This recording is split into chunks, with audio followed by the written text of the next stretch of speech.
Hi guys, and welcome back to another fly tying tutorial. What you see in the vise is a very simple shrimp pattern, but there's a lot more going on than you would expect.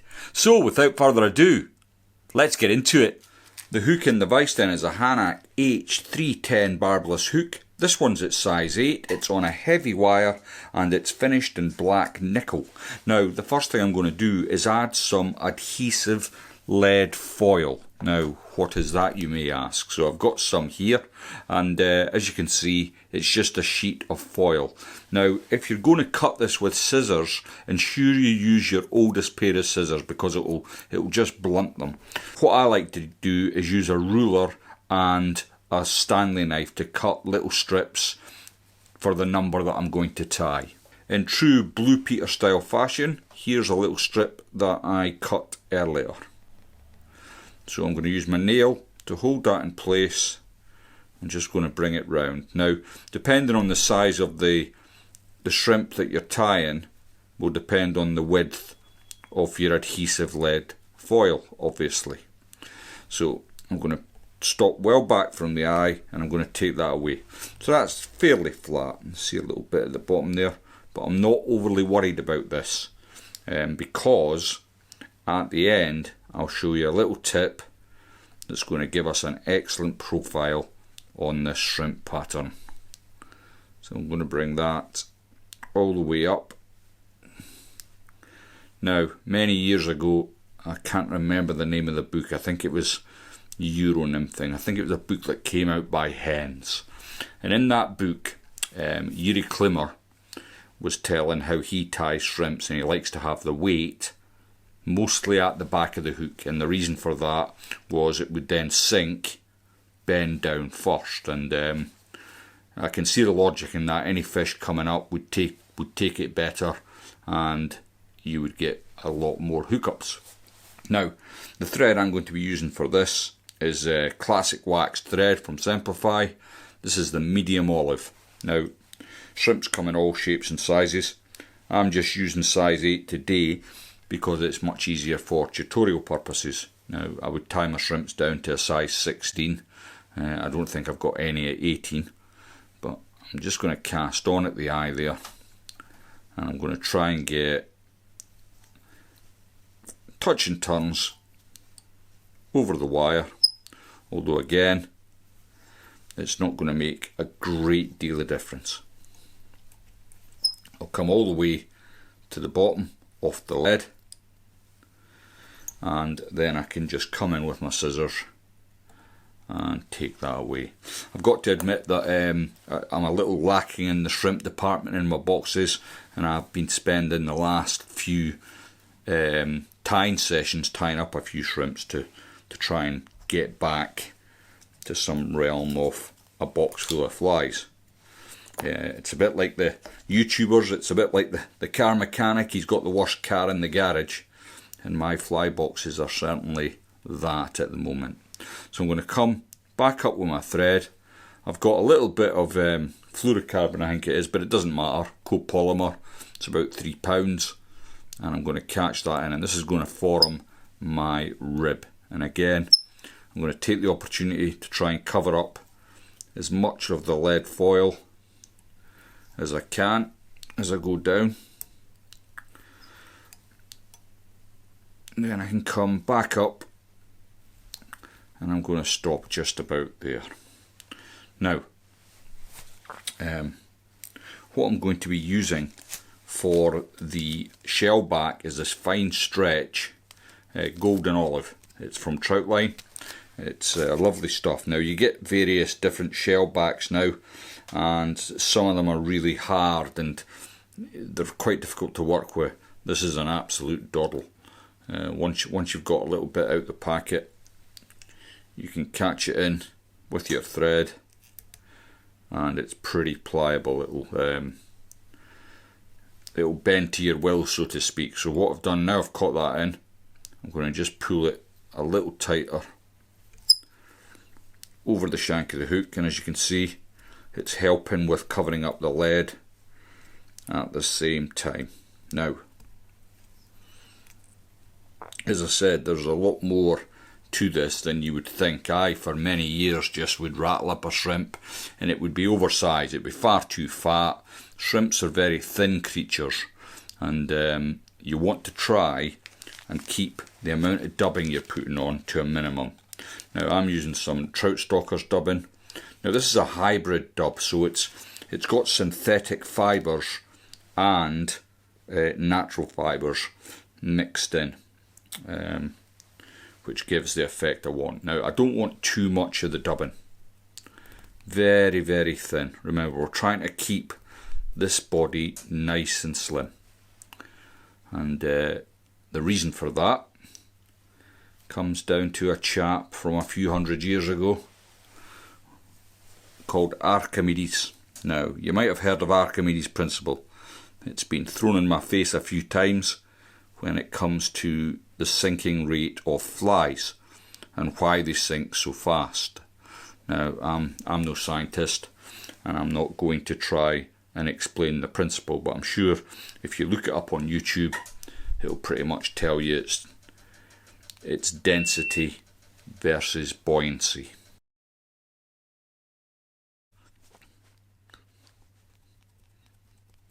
So you'll notice I'm just keeping it nice and thin all the way up, not using hardly any dubbing at all, which is good because I'm quite tight as well.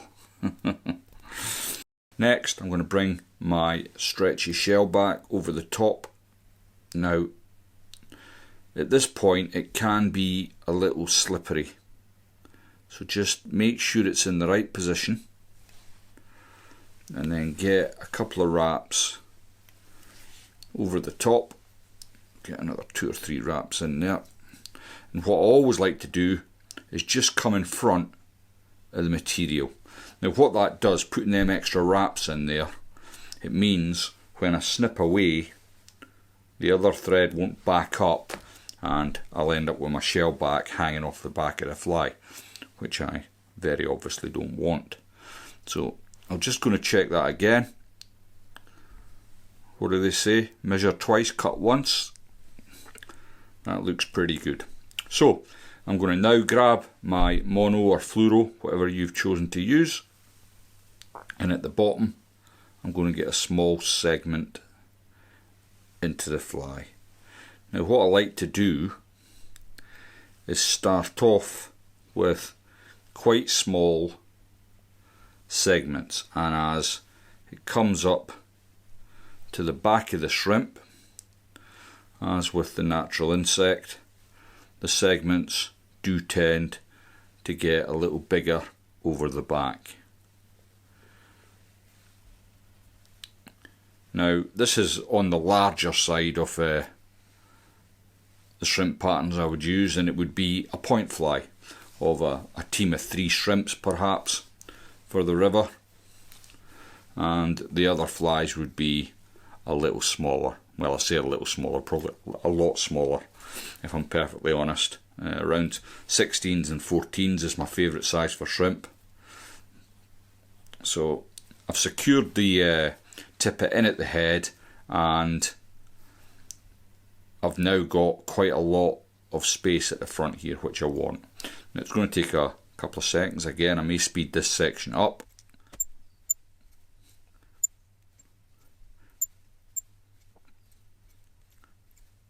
Just while I build the head. Now, I'm going to whip finish at this point and take that away. Oh, snapped off. Okay, so what I want to do next is seal the head, and I'm going to seal the head with some super glue. Now, I've got my super glue brush here, which is looks like somebody threw a grenade at it. Again, just another thing on the shopping list. I'll try and pick some up at the BFFI this year. I'm in 2 minds whether to go in video or just go and enjoy the show. The trouble with the videoing is you don't really get to take in everything that's there. There's some fly tyres I would really like to go and watch, so I might just turn up for a shopping spree. Okay, so I've got the super glue in. Now again, we've obviously got to wait a little bit of time for this to dry. So while it's drying, I'm using some black UV resin. Now, the stuff with trout line, I really like it for what I'm going to use it for. And I'm just taking my time. I don't want it dripping all over my vise. It's really thick black resin. So what I'm going to do is take a little bit off onto my dubbing needle. I'll just carefully put the lid back on. I don't want black resin all over my time bench. And then I'm going to tilt the fly onto its side and just add in an eye on that side. Tilt it my way.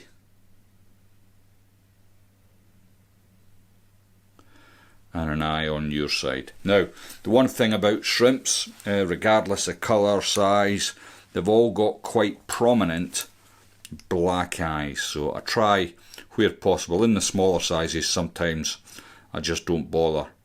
But certainly in these larger size 8s through to about size 14, I'll always stick these little eyes on. Just gives it a little realistic impression. Now I'm sealing the eyes in, it's the resin, and what I want to do, once I'm content that that's secured, I'm going to go over the top with some Solaris bone dry.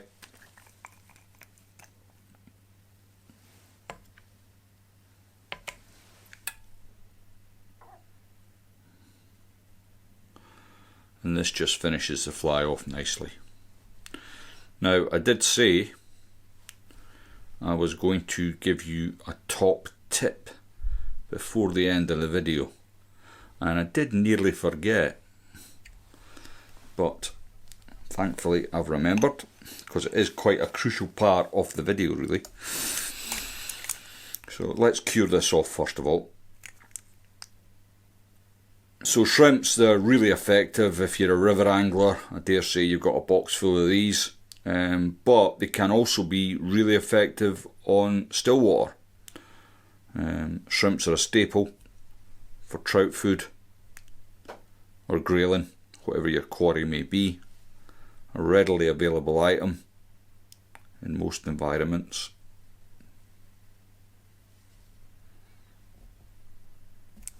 Well, the top tip, what can it be? Basically, once your fly is complete, what I always like to do is get a pair of pliers, and I don't want to cramp down on the head.